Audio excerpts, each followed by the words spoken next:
Last time we spoke about the absolutely horrifying account of both Operation Seigo and the associated work done by Unit 731 for its withdrawal purposes. As a result of the Doolittle raid, Japan unleashed an operation of vengeance upon not just the American pilots, but the local Chinese population as well, whom aided them. When the Japanese completed their operation against the air bases in Zhejiang, in order to prevent the Chinese from quickly rebuilding and reoccupying the territory, the Japanese unleashed Unit 731. Unit 731 released the Four Horsemen of the Apocalypse upon the populace, to terrifying effect. They spread typhoid, plague, cholera, and anthrax. Approximately 250,000 Chinese civilians would die because of Operation Seigo, and even some of the IJA troops, 1,700, would succumb to Unit 731's biological attacks. However, today we will be talking about a rather lesser-known part of the Pacific War. Although small in scale, Japan tried to attack the American West Coast to send the same kind of fear into their populace that Japan felt during the Doolittle raid. This episode is the War on the American Pacific Coast.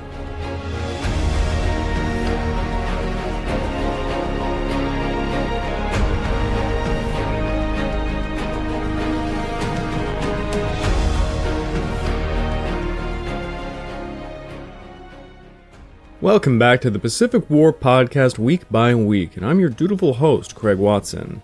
But before we can begin, I just want to remind you all that this podcast is only made possible through the efforts of Kings and Generals over at YouTube. Perhaps you want to learn a bit more about World War II? Kings and Generals has an assortment of episodes on World War II and much, much more, so go give them a look over at YouTube. Please, subscribe to Kings and Generals over at YouTube and continue to help us produce this content by checking out www.patreon.com/kingsandgenerals. And hey, if after all that you're still hungry for some more Pacific War history content, why don't you check my personal channel out at the Pacific War Channel over at YouTube, where I have episodes going as far back as the Opium Wars of the 1800s all the way up to the end of the Pacific War in 1945. Check it out, it meant a lot to me. Another episode where I am literally kicking myself for not simply writing the podcast first and then proceeding to write the associated YouTube episode. Yes, it was I who wrote the YouTube version of this episode for the Kings and Generals YouTube channel. And while I'm stating that, I want to reiterate, I am not writing all of them. We have an incredibly talented member on KNG named Ivan, and he writes the vast majority of them. And I can tell you that quite personally because I have to edit all of them, and he is fantastic at what he does.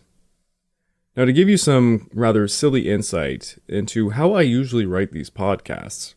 Usually, I take a look at the script for the YouTube episode, usually written by Ivan, and I gauge the elements that he wrote about, and I scramble to add more information and find subjects and events not mentioned in that said episode.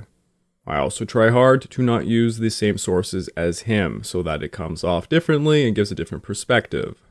However, when it's me who writes the YouTube episode, I end up having to regurgitate most of the information I already put into that said YouTube episode.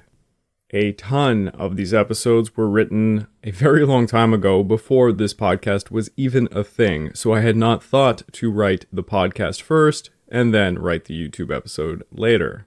However, as your dutiful host, I assure you I am going to be going deep into my notes, and I am going to wrangle up as much additional information and some extra information to really give this one some flavor.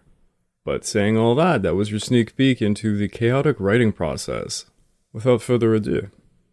Now, you would be forgiven to think that the Aleutian Islands were the only North American territory to be attacked by Japan during World War II. Perhaps you even heard about the weather balloon attacks later on in the war that was an absolute disaster for Japan. But can you believe that literally a week after the attack on Pearl Harbor, 9 submarines of the IJN 6th Fleet began attacking the United States Pacific coast? Yep, Japan tried to disrupt the American Pacific shipping lanes very early on, as you would expect they would try to do. It was a no-brainer to try and use their submarines for hitting America's commerce, and potentially any loose warships. But Japan also took this an entire step further and hit targets on American soil. At dawn of December the 7th, 1941, the I-26 ran into the cargo ship SS Cynthia Olsen. The I-26 had been sent to patrol the area around Hawaii, and when the order to climb Mount Nitaka was given, she was ordered to attack the nearest shipping targets possible. The I-26 had found the SS Cynthia Olsen early on and pursued her during the night, awaiting the commencement of the attack on Pearl Harbor. When the attack began at 8 a.m. Hawaiian time, the I-26 surfaced next to Cynthia Olsen and fired a warning shot at her. The cargo ship immediately sent up an SOS signal, and the crew began to abandon ship on 2 lifeboats. The I-26 proceeded to fire 18 rounds from her 5.5-inch gun just at around 1,000 yards away, setting the poor cargo ship ablaze. 20 minutes after opening fire, the I-26 heard the famous Tora Tora Tora message, indicating that Pearl Harbor had been attacked and taken by complete surprise. The I-26 then submerged and fired a single torpedo, sinking the cargo ship and making the SS Cynthia Olsen the first American merchantman to be lost by a Japanese submarine attack after the war was officially on. Then on December the 9th of 1941, the I-6 reported a sighting of a Lexington-class carrier alongside 2 cruisers just off Oahu. The Japanese thought this had to either be the Lexington or the Saratoga, though in truth, neither were in the vicinity. Commander of the 6th Fleet, Vice Admiral Shimizu, aboard the light cruiser Katori at the Kwajalein Atoll, gave orders to all the submarines of the Submarine Squadron 1, excluding a special attack force, to hunt down and sink the carrier. The next day, the I-23 surfaced and saw some American patrol planes, and in a panic, she crash-dived, descending to a depth of 120 meters, something quite dangerous for the submarine. While hunting the carrier, the I-10 ended up 800 miles southwest of Hawaii, and on the night of December the 9th, ran into the SS Donerail, which was on a voyage from Suva to Vancouver, British Columbia, holding cargo of sugar and pineapples. Sounds delicious. She fired a torpedo at her and missed, so she surfaced and began shelling the ship with 20 rounds. Donerail's crew panicked and they abandoned ship. One shell struck a starboard lifeboat, killing everybody aboard. Donerail sank within 2 hours as the I-10 reportedly machine gun fired upon the fleeing survivors. 27 of Donerail's passengers were killed in the massacre, leaving 16 survivors out of a crew of 42. Ultimately, only 8 would survive the trip, reaching Tarawa in the Gilbert Islands over 38 days later. A horrifying experience, to be sure. The I-21 had engine problems and surfaced only to be chased down by some dauntless patrols, forcing her to make an emergency dive.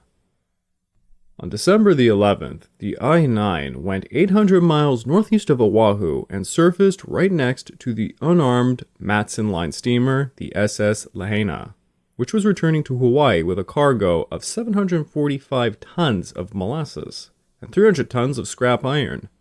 The I-9 fired a warning shot at Lena as she scrambled to put out an SOS signal, and her crew began to abandon the ship. The I-9 proceeded to fire 25 rounds at her, scoring 8 hits, setting her ablaze. A few days later, Lahaina's crew attempted to reboard the ship, but her fires and flooding were simply out of control, and she eventually sank. 2 crew members would die of exposure, while another 2 died of suicide. 30 remaining survivors would reach Kauhulu, Maui by December the 21st. On December the 13th, 9 submarines of the squadron were given new orders. They were now going to hit the American West Coast shipping lanes. Then, later that same day, they got an even more exciting new order on top of that one. Not only were they going to hit the shipping lanes, they were going to try and bombard the US West Coast. Vice Admiral Shimizu instructed the team, the I-26, 9, 10, 15, 17, 19, 23, and the I-25, to hit the shipping, but to limit 1 torpedo per ship. He also instructed them that they would each fire 30 rounds on the evening of December the 25th, Christmas Day, at specific targets across the western coast of the United States. Rear Admiral Tsutomu Sato aboard the I-9 was to be the overall commander of the bombarding operation. Each submarine had its own designated target before the Christmas bombardment date. Now, these 9 submarines had a range of approximately 15,000 miles, a surface speed of around 23 knots. They were armed with 18 torpedoes and 5.5-inch deck guns. The 9 submarines were strategically located based on pre-war intelligence to give them the best opportunity to attack Allied shipping lanes most commonly used by American merchantmen. 4 submarines, the I-19, 15, 25, and the 26, were ordered to the most important locations. The I-19 was off Los Angeles Harbor, the I-15 off San Francisco Bay, the I-25 off the mouth of the Columbia River, and the I-26 off the Strait of Juan de Fuca, the important waterway leading into and out of the port of Seattle. The other 5 submarines were assigned to locations that had been deemed less crucial, but nonetheless they would see some of the most action. The I-9 was off Cape Blanco in Oregon, the I-17 off Cape Mendocino of California, the I-23 off Monterey Bay, California, the I-21 off Estero Bay of California, and the I-10 off of San Diego. Just an hour before dawn of December the 18th, Captain Kozo Nishio, aboard the I-17, came across the U.S. freighter Samoa, 15 miles off Cape Mendocino, carrying some lumber. The Samoa was captained by Nels Sainz and heading for San Diego.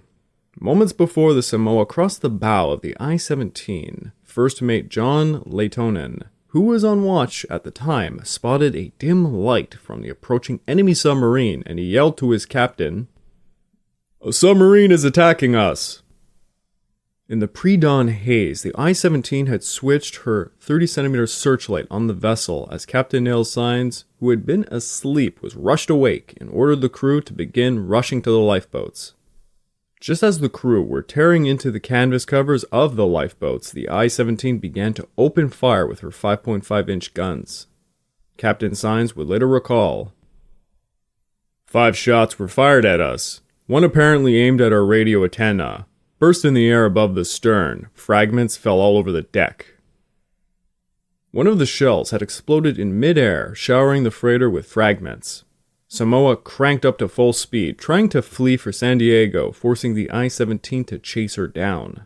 The I-17 eventually fired a torpedo, but it passed right underneath the Samoa and exploded at a safe distance on the other side. Captain Sainz recalled, "We all saw the telltale wake of a torpedo coming directly at us amidship. It was too late to do more than just wait for our destiny. Then a miracle happened. The torpedo went directly beneath us, didn't even touch the hull, and continued beyond. A short distance away, it exploded. There was a huge shower accompanied by smoke and flames. Garments from the torpedo also fell on our deck." Luckily for the Samoa, the torpedo's explosion made the Japanese think that she was hit and sinking, so they submerged and left the scene, allowing the Samoa to escape to San Diego. Captain Nishio radioed the I-15, which was off of San Francisco at the time, that he had just sunk an American merchantman. 2 days later, on December the 20th, Nishio got his second chance to hit an American merchantman. At around 1:30 in the afternoon, the I-17 found the Socorro Vacuum Oil Company's tanker, Medio, just 20 miles off the coast of Cape Mendocino. Captain Clark Farrow's crew received a report of submarines hunting in the area, and his crew saw the I-17 around a quarter mile off her stern. Captain Farrow cranked the ship to full speed, trying to escape to Eureka.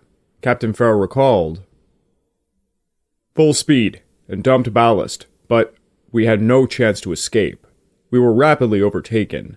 The sub was making 20 knots. I tried to get behind her, but the sub reversed course and kept after us." Realizing running was hopeless, Captain Farrow ordered his crew to send an SOS, accompanied by the words, "Under attack by enemy sub." No sooner had the message been sent when the I-17 began to open up fire with her deck gun. The first shot taking out her radio antenna. 2 more shells struck Medio, with one destroying a lifeboat. Captain Farrell killed the engine and hoisted a white flag ordering his crew to the lifeboats. He recalled, "3 of the crew, R.W. Pennington, Fred Potts, and Stuart McGilvery, were attempting to launch one of the boats when a shell struck it, spilling them into the water. Other lifeboats were put over the side to search for the 3 missing men, but we just couldn't find them." With the exception of the 4 men still on board and 3 men thrown overboard, the remaining crew of 36 managed to row away from the Medio.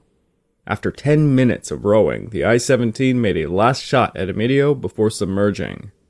It turned out the SOS was received and 2 Army bombers arrived to the scene. Farrell recalled, "It may have been 10 or 15 minutes after the SOS, when 2 US bombers came roaring overhead from the coast. To us in the lifeboats, it was a welcome sight. One of the 2 planes, circling where the sub had gone, dropped a depth charge. We couldn't tell if it hit or not." At around 2:35 p.m., the Army bombers left the area and the I-17 resurfaced. It turned out Captain Nishio was willing to risk being hit by American bombers in order to fire a torpedo at the abandoned American merchantman. Captain Farrell recalled, "We were still looking out where the sub went down when we saw its periscope slowly push up above the surface. While still partially submerged, it fired a torpedo from 200 yards. We could see the trail as it sped straight for the ship. It struck with a loud explosion." Aboard the Medio was radio man Foot, who was trying to jerry-rig another antenna to prepare another SOS when the torpedo hit. Foot managed to get out another SOS just in time and jumped overboard. Another crewman, oiler B.F. Moeller, fireman Kenneth Kimes, and the 3rd engineer, R.W.A. Winters, were still at their stations aboard in the engine room when the torpedo hit, and astoundingly, Mueller saw the torpedo penetrate the engine room bulkhead and pass so close to him that he recalled, "I could have reached out and touched it. It exploded on the other side of the engine room, and it killed Kimes and Winters outright." Despite 3 broken ribs and a punctured lung, Mueller somehow swam and climbed aboard a lifeboat. More Army bombers showed up depth charging the sub as the I-17 just submerged again. Despite the torpedo hit, the Medio did not sink. Several days later, she ran aground on a pile of rocks off Crescent City, California, an incredible 85-mile journey. The 31 survivors ended up rowing for 16 hours and over 20 miles through some really choppy seas, until a U.S. Coast Guard rescued them a few miles off Humboldt Bay. The Medio wreck eventually broke in 2, with the bow section drifting into the harbor. Today, there is a commemorative plaque declared California Historical Landmark number 497. At around the same time the Medio was being attacked by the I-17, the I-23 was stalking the tanker SS Agwiworld, 20 miles off Cypress Point near Santa Cruz. At 2:15 p.m., an explosion off the stern of the ship alerted the captain, one Frederick Goncalves, to run to the bridge. He amongst his crew could see 500 yards away the I-23 trying to get her broadsides on the ship. Goncalves recalled, "I ordered the helm hard to port, and I headed straight for it. But when the second shot came, I put the helm hard over the starboard and presented my stern to the sub." Although the submarine commanded by Captain Genichi Shibata was much faster than the Agwiworld, the swells of the sea were quite heavy, so heavy in fact the deck gun crew ran the risk of being cast overboard.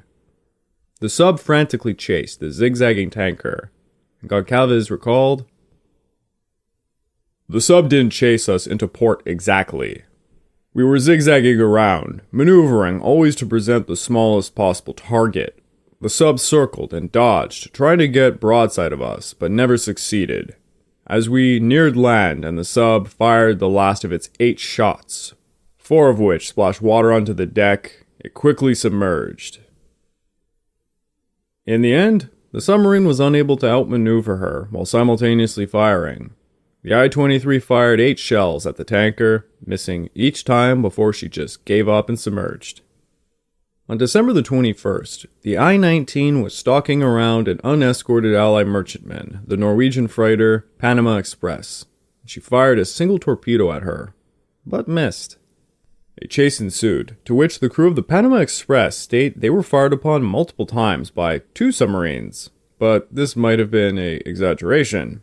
The Panama Express managed to steer away in any case. The next morning of December the 22nd, the Standard Oil Company tanker SSHM Story was 55 miles north of Santa Barbara, around Point Arguello. For 2 days, Captain Matsamura Kanji, aboard the I-21, laid waiting, submerged less than 2 miles off Point Arguello. Just when the HM Story was about to go past Point Arguello, the I-21 fired a torpedo. A local woman at a lonely beach of Point Arguello, alongside a young high school student named Jack Sutton, saw the torpedo. They recalled, "I later saw a long dark object leave the smokescreen, heading in the general direction of the ship. Watching the object that must have been a torpedo, it closed the gap between itself and the ship, and at times came to the surface and kicked up a white spray. The last I could see of the torpedo, it passed right in front of the ship. I heard a dull explosion and saw smoke arising from the sea. At first, I couldn't tell what it was, but a few minutes later, heavy smoke began to settle over the water like a smokescreen. To the northwest of the screen, and about 3 miles from shore, I could see the tanker speeding up the coast." The explosion was followed by the I-21's deck gun going off, but because of the smoke, the gunner crew couldn't see anything.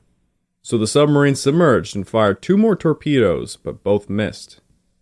A U.S. Navy patrol plane, which had been alerted to the presence of multiple submarines at this point, saw the enemy sub and began to drop depth charges, forcing the I-21 to submerge and flee the scene. Having failed to take down the HM Story, the I-21 headed north in search of another target, which it would find at 3 a.m. the same day, the Richmond Oil Company tanker Larry Donaghy. The I-21 opened fire with her deck gun, waking up the captain of the Larry Donaghy, Captain Roy Breland. The oiler quickly performed zigzagging maneuvers throughout the night. The captain, Matsamura, was about to call off the chase when one of his lookouts spotted another tanker just 200 yards to port. Captain Matsamura ordered his crew to fire a torpedo immediately at the new tanker. At 5:30 on December the 23rd, the SS Montebello, captained by Olaf Walfrid Ekstrom, was sailing from Port St. Louis, bound for Vancouver, when she was suddenly hit amidship by a torpedo launched from the I-21, luckily hitting the only compartment not loaded with gasoline. Watchman William Shrez recalled, "The torpedo smashed us square amidship, and there was a big blast, and the ship shuddered and trembled, and we knew she was done for." The crew began lowering the lifeboats as the I-21 opened fire with her deck gun, at nearly point-blank range. Captain Ekstrom recalled, "The sub began shelling us. There was from 8 to 10 flashes. One hit the foremast, snapping it. Another whistled by my head so close I could have reached out and touched it. But there was no panic, no hysteria. We got all 4 lifeboats into the water. Splinters from one of the shells struck some of the boats, but by some kind of miracle, none of us were wounded." Despite the torpedo hit, Ekstrom was not convinced the Montebello would sink, so he told the men to row out to a safe distance, but that they would return when the sub left. As 36 men rowed for their lives, the I-21 opened fire with her machine guns on the helpless sailors. The boats carrying Ekstrom, Shrez, and 4 other crewmen were hit. Shrez recalled, "Machine gun bullets hit our boat, and she began leaking like a sleeve. We began rowing shoreward, with some of us leaning on the oars for all we were worth, and others bailing." The I-21 sent a few more shells into the Montebello before fleeing the scene. On the morning of December the 24th, the lumber schooner Barbara Olsen was quietly sailing for San Diego when she was rocked by an explosion 100 feet off her seaward side. None of her crew would know what caused the explosion, but it was a torpedo launched from the I-19. The torpedo had gone under her and blown up on the other side. About 4 miles away, the Navy sub-chaser, the USS Amethyst, was on patrol off Los Angeles Harbor, and her lookouts were attracted to the sound of a blast, so the Amethyst went in the direction of the blast to check it out. 4 hours later, the I-19 was just a few miles north off of Point Fermin near San Pedro, where she found the lumber freighter SS Absaroka entering the Catalina Channel. At around 10:30 a.m., the I-19 shot 2 torpedoes, with one missing and the other striking 50 feet aft of Absaroka's beam. Seaman Joseph Scott was the first to see the sub, and he recalled, "It was mid-morning, and all hands were up. When I looked off to the starboard, I saw a whale. At least, I was about to say, 'Look over yonder, a whale,' when I changed my mind, and I yelled, 'There's a Jap submarine!'" The second torpedo blast knocked 4 crew into the sea and tossed a ton of lumber into the air as if they were matchsticks. A 10-foot wall of lumber spiraled into a crewman, killing him instantly, and his body tumbled overboard alongside hundreds of board feet of lumber. Within minutes, the ship's crew were getting into lifeboats as the Absaroka began to tilt. Seeing the state of the freighter, the I-19 figured she was a goner, and suddenly Army bombers arrived to the scene trying to depth charge the submarine. The I-19 submerged and fled the scene just as the Amethyst arrived, also trying to depth charge the enemy. Though the Montebello was injured and tilting, she did not sink, but instead managed to beach herself off Fort MacArthur. Can't escape Douglas MacArthur in this series, can we? There, the USS Amethyst aided her survivors. For the planned finale to the 7 days of attacks on the West Coast shipping, early on Christmas Day, 8 submarines were to select their choice of targets while the I-9 made its way to the Panama Canal. They were supposed to fire 30 shells at their chosen targets and to flee to the Marshall Islands. But this never happened. According to some post-war documents from the Combined Fleet HQ in Tokyo, the Christmas attack was cancelled last minute out of fear that heavy American anti-submarine forces made it far too risky at that point. However, there has been another explanation for this. Back on December the 22nd, an unexpected order came to postpone the December 25th attack for December the 27th instead. This order came directly from Admiral Isoroku Yamamoto. It turns out Yamamoto wanted to avoid attacking during the Christian holiday out of fear it would offend their German and Italian allies. I personally feel this is just a bullshit myth. There's a lot less credibility for this one. But you know what, it's one of those silly things that you just want to believe, so take it as you will. 5 days later, Rear Admiral Tsutomu Saito on his flagship the I-9 notified headquarters that the submarine force was now low on fuel, and this would complicate the return to Japan, so Admiral Yamamoto called off the attack altogether. Now, despite the order not to shell the American coast, one submarine, the I-15, ignored the orders and decided to go Leroy Jenkins on this one. The I-15 was lingering around Farallon Islands. For those unfamiliar, that's right in front of San Francisco. The I-15 had failed to intercept U.S. shipping and decided it literally was going to make a potshot at the Golden Gate Bridge. The I-15 fired a 6,000-pound Type 93 Longlands torpedo directly at the longest suspension bridge in the world at the time. If the torpedo hit one of the towers, the entire bridge may have been compromised. Fortunately, the torpedo was fired most likely from a very, very long distance away, and instead of hitting the bridge, found itself landing in a sandbank on the Marshall's Beach. The Marshall's Beach is just a little bit to the right of the bridge. That torpedo remained there until 1946, when the thing was found half buried in the sandbank, causing a large investigation. It's a pretty crazy story. And there's actually a picture you can Google of them finding the torpedo. It's pretty nuts. You get to see how close it got to hitting the bridge, basically just from that picture alone. Just imagine if the I-15 got a very lucky hit. Taking down the Golden Gate Bridge certainly would have affected America. Now, because of the submarine attacks of December of 1941, the U.S. coastal defenses were strengthened.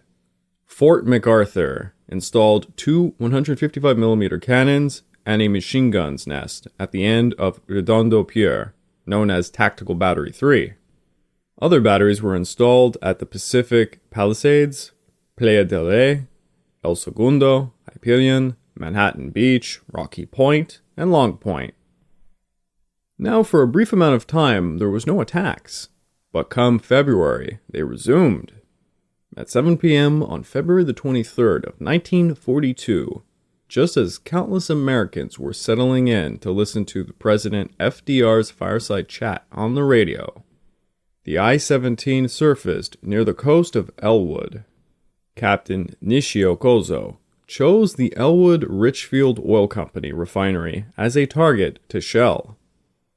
A very popular story, more like a myth, states Kozo Nishio visited Elwood many times before the war as a captain of an oil tanker. This has been proven to be false, however. Commander Nishio had been in the IJN since 1920, and he never piloted any oil tankers.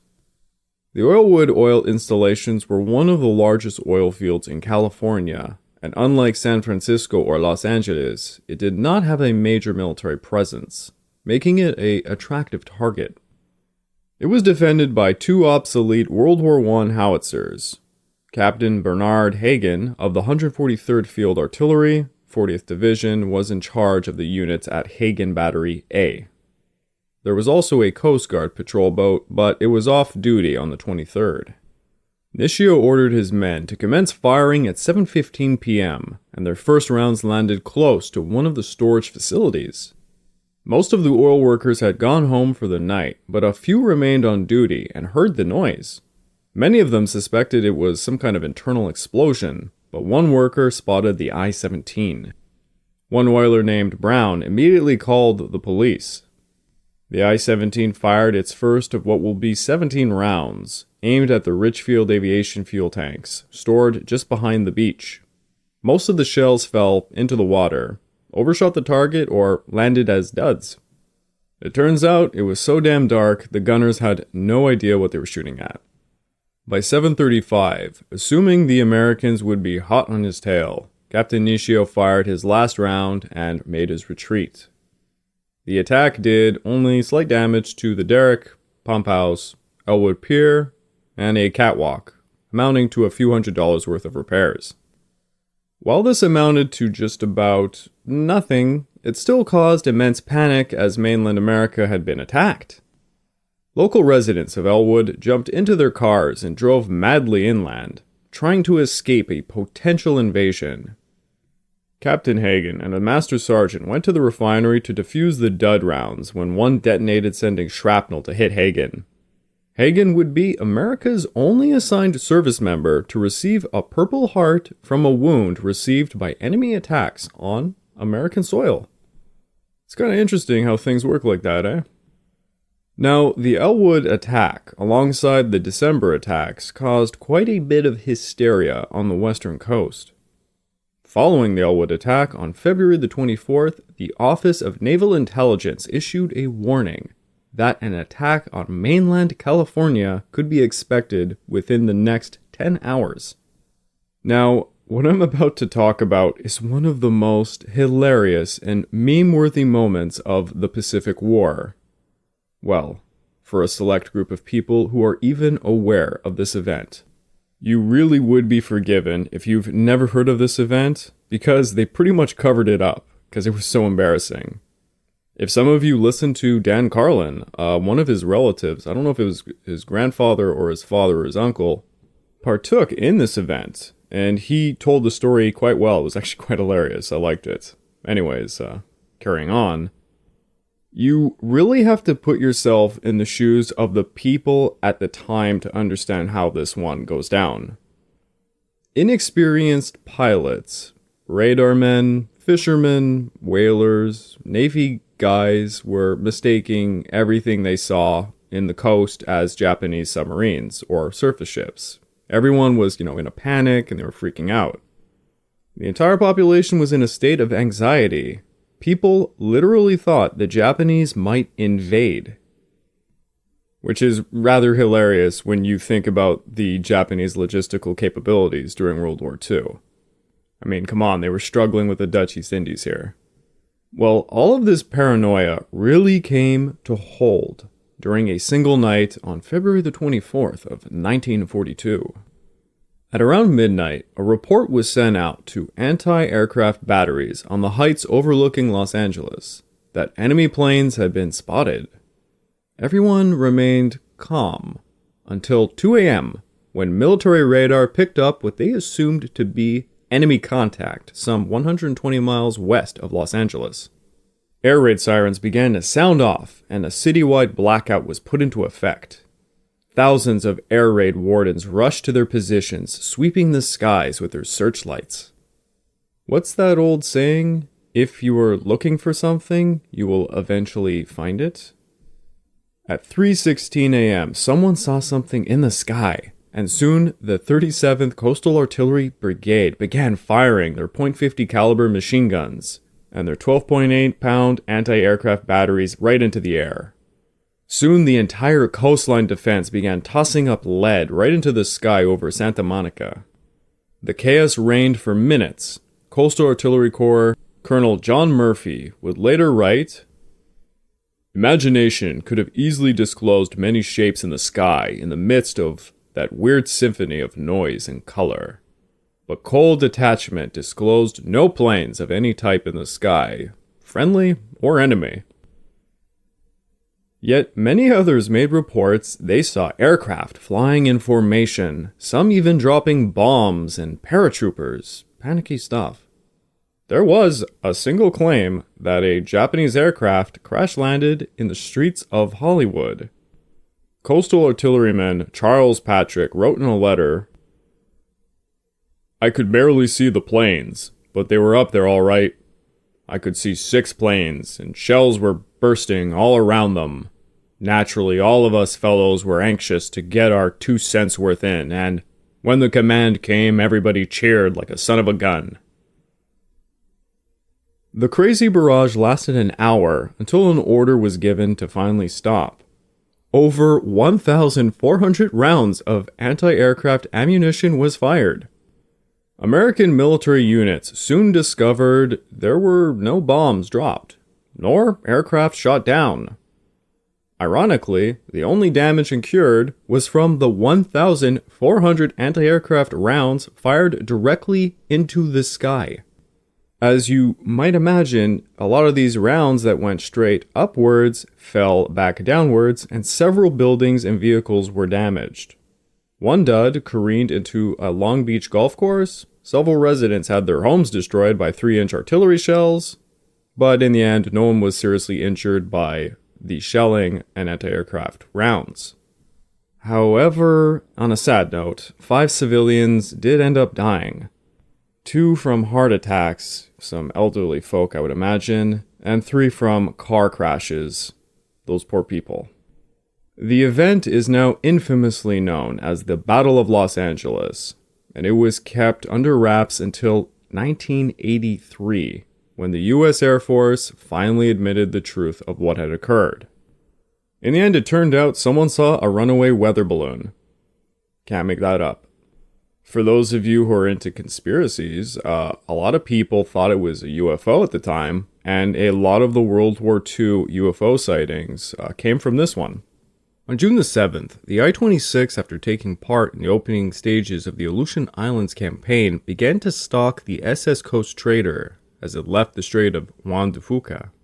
The I-26 fired a torpedo, hitting the Coast Trader in her starboard side, flooding her very quickly. Captain of the ship, Lyle Havens, managed to get his entire crew into 2 life rafts as the I-26 left the scene. Unfortunately, one crewmate would die of exposure before they were rescued. After this attack, the I-26 decided to attack a brand new enemy, Canada. At around 10 p.m. on June the 20th, the I-26 was patrolling the coast of British Columbia when it surfaced just 2 miles off Estevan Point's lighthouse. The I-26 then began to open fire with her deck gun. This was the first direct attack on Canadian territory since the Fenian raids of the 1860s. You know, I just have to say something since I am a Canadian, almost nobody knows about those raids, and they're pretty interesting. To brutally summarize and give you some bad history, it was basically America just sending a bunch of Irish immigrants to conquer Canada. And while it sounds silly, it was a legitimate threat to the country. Anyways, Lightkeeper Mike Lally was on duty along with the chief wireless operator Edward T. Redford of Port Alberni. Mike was in the 30-meter tower when he saw smoke on the horizon, and at 9:30, he recalled, "At 9:30, a ship came into sight. She was zigzagging. At 10:14, she came straight for the lighthouse. A minute later, she threw in a marker which hit on a rock. Then came 2 geysers. Then she threw them in fast, 3 at a time. 2 from the big ship and 1 from the little one. I saw the flashes. It is hard to say the distance. The submarine seemed 2 miles, and a big ship about 8 or 10 miles long." Mike quickly turned off the light as the shells rained until 10:30. He was a veteran of the Great War. He stayed to observe the shelling. Fortunately, the I-26 missed with all 17 shots to hit the lighthouse. As recalled by Yokota, a gunner aboard the I-26 that night, "It was evening when I shelled the area with about 17 shots. Because of the dark, our gun crew had difficulty in making our shots effective. At first, the shells were way too short, not reaching the shore.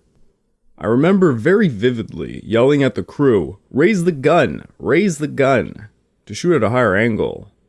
Then the shells went way too far over the little community towards the hilly area.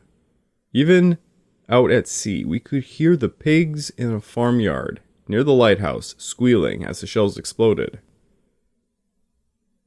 Although the I-26 failed to hit its target, the aftermath caused a disproportionate effect on coastal shipping, as all lighthouses along the coast were extinguished in fear of their use by the enemy.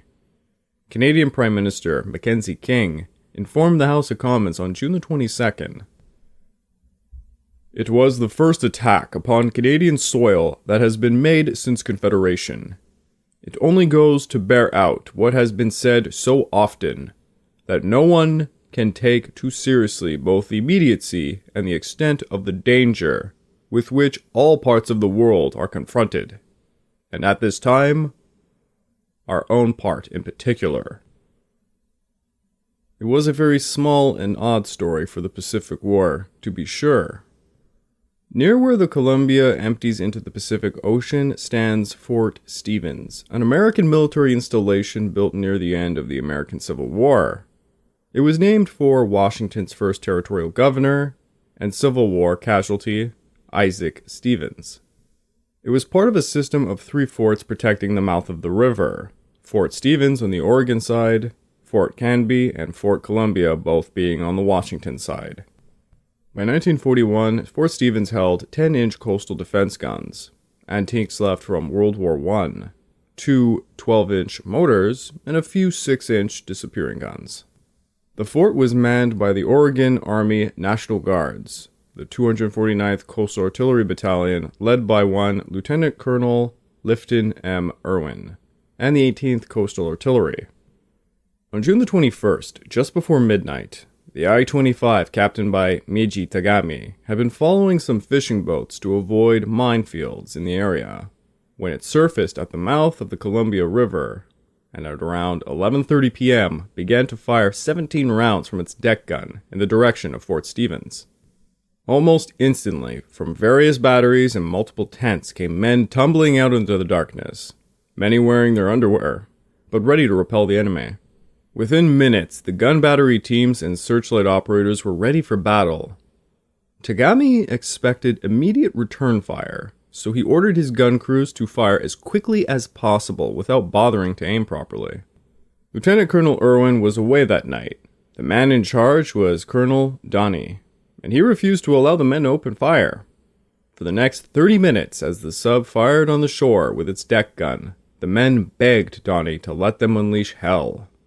One man named Lindstrom, who was there, recalled, "They were all calling in, pleading, begging, but Commander Donnie refused and threatened to court-martial an entire regiment if anybody fired." Donnie was not wrong in his assessment. He ordered an immediate blackout of the fort so as to not reveal any positions there. The submarine was shooting in the dark. Some of the shells landed in a nearby baseball field, destroying its backstop. One shell landed close to Battery Russell, and another next to a concrete pillbox, and one severed several large telephone cables. The I-25 made a hasty escape after doing little to no damage, but the attack on Fort Stevens, along with the Aleutian Islands campaign, helped create the 1942 Falls Scare across the west coast. After so many operations doing honestly minimal to no damage, there would be one Japanese officer who would step up to the challenge of hurting the American mainland. Standing barely 5 feet tall, Warrant Officer Nabuo Fujita would be that man. His face quite chiseled, revealing a calm, confident-looking man. He was born in 1911 on a farm in central Japan, and would be conscripted into the IJN in 1931. He entered boot camp and went to Kasumugura Naval Air School. In the mid-1930s, he test-piloted experimental seaplanes, and in 1937 served 6 months in the China War, flying rescue missions along the Yangtze River. He returned to Japan the following year and became a flight instructor. Soon, he joined the Submarine Aviation Unit in 1941.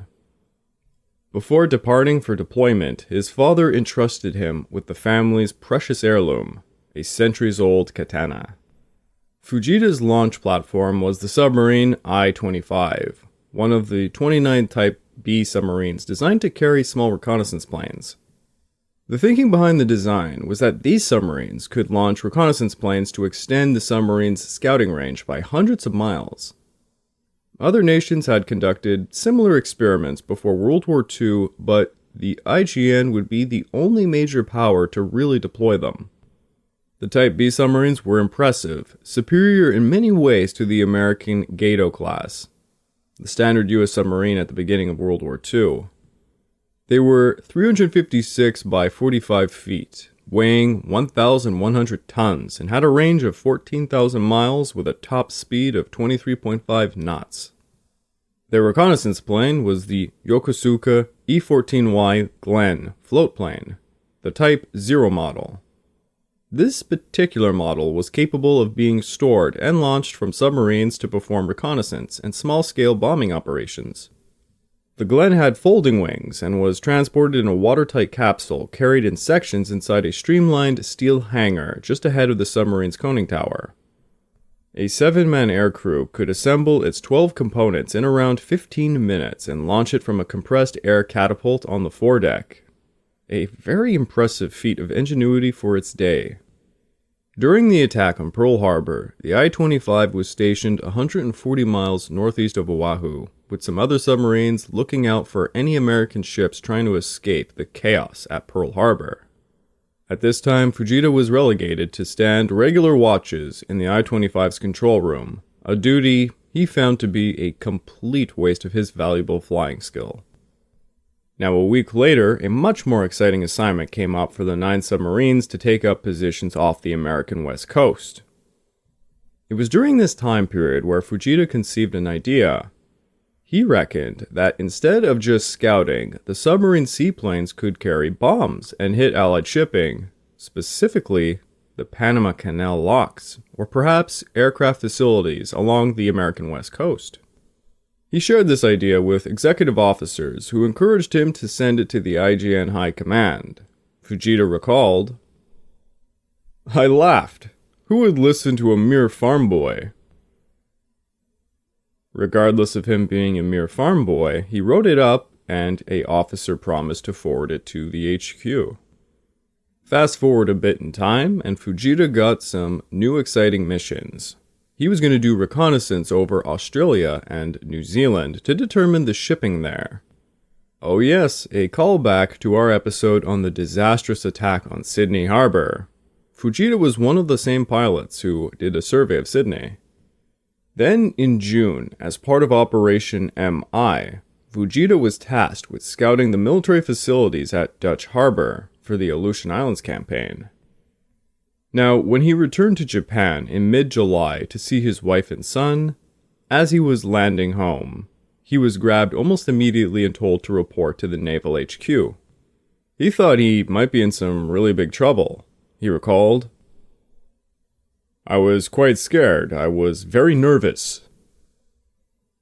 As he entered an inner office, he was stunned to see Prince Takematsu, Emperor Hirohito's younger brother. Another officer, a Commander Irua, began the meeting by saying to Fujita, "Fujita, you are going to bomb the American mainland." Fujita was shocked, he recalled. "I was speechless. My mind considered Seattle, Portland, San Francisco. Perhaps I could hit a carrier. The whole thing seemed like a dream." Another officer shook his hand in reverence. This man was Isaku Akamoto, a former vice consul for Seattle and an expert on the Pacific Northwest and its history of wildfires. Pointing to a map of Oregon, he said to Fujita, "You will bomb these forests." Fujita was quite puzzled about all of this, and he thought to himself, "Any cadet could bomb a forest. What do they need me for?" When the men saw Fujita's face, they began to explain it to him. They would start a fire in the forest that would grow to immense proportions. They told Fujita in September of 1936, one wildfire had destroyed 287,000 acres of Oregon forest and wiped out the coastal town of Bandon, killing 11 people. Such a massive fire, aside from causing panic and chaos, it could force the United States to divert naval resources to the west coast rather than the Solomon Islands. Fujita began to understand the reasoning, and he felt much better about this mission. On September the 9th, surfacing just 33 miles off Oregon's Cape Blanco lighthouse was the I-25. Her deck was swarming with activity, men trying to prepare Fujita's aircraft. Fujita took a strand of his own hair and placed it in a small wooden box, proclaiming to the men around him, "If I were to die and my body could not be recovered, these remains will be sent back to my wife." Fujita was quite scared. He did not think he would come back alive.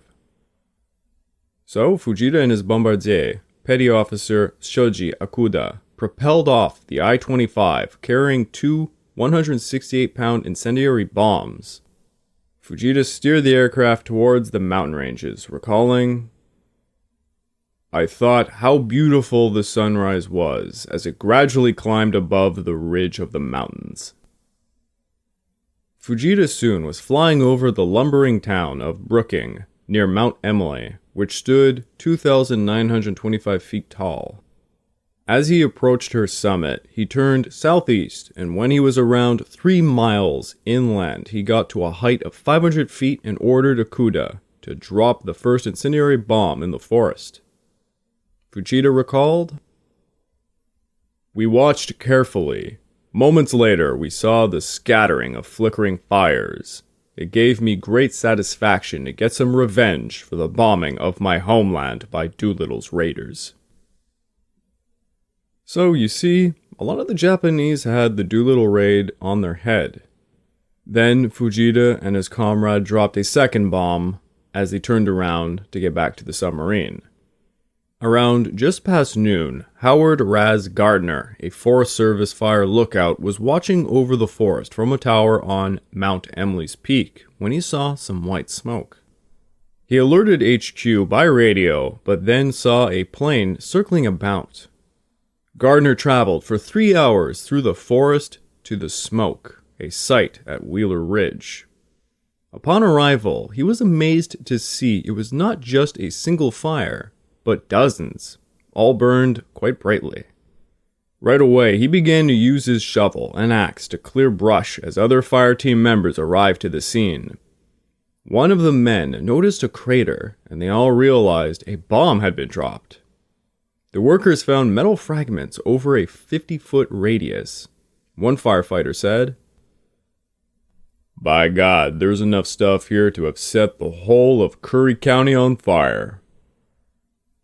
However, this would not occur, thankfully, because a heavy rainstorm had hit the area for the past few days, making the woods wet and curtailing any fire from spreading. Most of the thermite pellets from the bomb had failed to explode because of the damp conditions. The bombing mission did make headlines in Japan, though. On September the 17th, 1942, the Asahi Shimbun had made a headline reading, "Incendiary bomb dropped on Oregon. First air raid on mainland America. Big shock to the Americans." The attack also made the front page news across the US on the Oregon Coos Bay Times, and even the New York Times, but there was no real panic. So Fujita was sent again on a second bombing mission just 3 weeks later to hit near Port Orford, 50 miles north of the town of Brookings. The results were identical. It turns out, just yet again, some rain had happened a few days before the bombing, so everything was too damp for the bombs to really take off. For the rest of the Pacific War, Fujita would spend it at a flight school training kamikaze pilots. Not a particularly nice job, I would say. When the war came to an end, Fujita was a very disappointed man. He had received no promotions, no bonuses, and above all else, no glory. Then in 1960, he was approached by an American Navy journalist named Joseph Harrington, who had found Fujita, now a family man who owned a hardware store in Tokyo. Harrington had heard about Fujita's exploits while working on an English translation for a book about Japanese suicide submarines. The man persuaded Fujita to co-author on account of his wartime experiences. The result was a book titled I Bombed the USA, published in June of 1961 by the U.S. Naval Institute's preceding magazine. Fujita was somewhat satisfied, to say the least. He had gained some recognition for his war experience. He went back to his life thinking no more of the matter. Then, over 5,000 miles across the Pacific, in the town of Brookings, Oregon, a man named Doyle Rasich told some friends about the time a Japanese pilot bombed the local forest. None of his friends had ever heard about this event. One of these friends, the town dentist named Bill McChesney, would later tell a filmmaker named Ilana Soul about the story. She ended up creating the 2019 documentary titled Samurai in the Oregon Sky. The friends wondered if the pilot was still alive. One of them, Doug Peterson, suggested that they should track him down and ask to invite him to the town, which is, in retrospect, really weird. It's a really weird thing to do. Inviting the guy that tried to bomb your town over. I mean, I kind of get the mentality there, but it's a little weird. Well, if they succeeded, it could be seen as a gesture of international peace and friendship. That was their mentality going into this. So in autumn of 1961, Nabuo Fujita, then 50 years old, got quite a surprise when he was offered an invitation to become the guest of honor at the 23rd annual Brookings Azalea Festival. The event took place in May, and Fujita was understandably very suspicious. He recalled thinking to himself then, "I was quite sure I would be beaten up. People would throw eggs and shout insults at me." Fujita even wondered, legitimately, if they would put him on trial for war crimes. Nonetheless, Fujita made the trip with his family. The local police took all the precautions of jailing some of the loud dissenters. This included Mr. Gardner, the man who had first spotted the fire. He had to be put in jail. So, lest you think there were no protesters to Mr. Fujita coming over, there were quite a few, but not too many. So on May the 24th of 1962, Fujita, his wife Ayeko, and his son Yasuyoshi arrived in the town of Brookings. They were presented with the key to the city, and the next day rode at the head of the Azalea Festival Parade. They enjoyed a crab feast and an outdoor church service. A special treat was in store for Fujita and his son that afternoon as they climbed into a Piper light aircraft and flew over Mount Emily and the forest he had once tried to light ablaze 2 decades before. When asked if he would like to take the controls, Fujita eagerly accepted. Just, you know what, to me that's just a little bit messed up, I don't know, it's just a little weird. The next evening, the town held a grand banquet for the Japanese family. Fujita had his own surprise for the people of Brookings. He presented them with his family's 400-year-old katana, the same one he carried with him throughout the Pacific War. He said to the audience as he did so, "This is my finest way of closing this story. It is the samurai tradition to pledge peace and friendship by presenting a sword to a former enemy." His son then handed to the mayor, C. Fell Campbell, the katana. For 3 decades, Nabuo Fujita made several more visits to the town of Brookings, donating books about international relations to its community, and he hosted a visit to Japan for a group of high school students.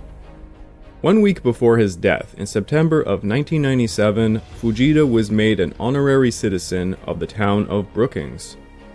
The following year, his daughter, Asakura, visited the bombing site in the forest near Mount Emily to spread some of his ashes. She said of her father, "He felt his soul would forever be flying over the forest." Today, his katana still holds a place of honor in the main reading room in the Brookings Community Library. I would like to take this time to remind all of you that this podcast is only made possible through the efforts of Kings and Generals over at YouTube. So please, subscribe to Kings and Generals over at YouTube and continue to help us produce this content by checking out www.patreon.com/kingsandgenerals. And hey, if after all that you are still hungry for some more Pacific War content, why don't you check my personal channel out at the Pacific War channel over at YouTube. It would mean a lot to me. Kind of a heartwarming ending, isn't it?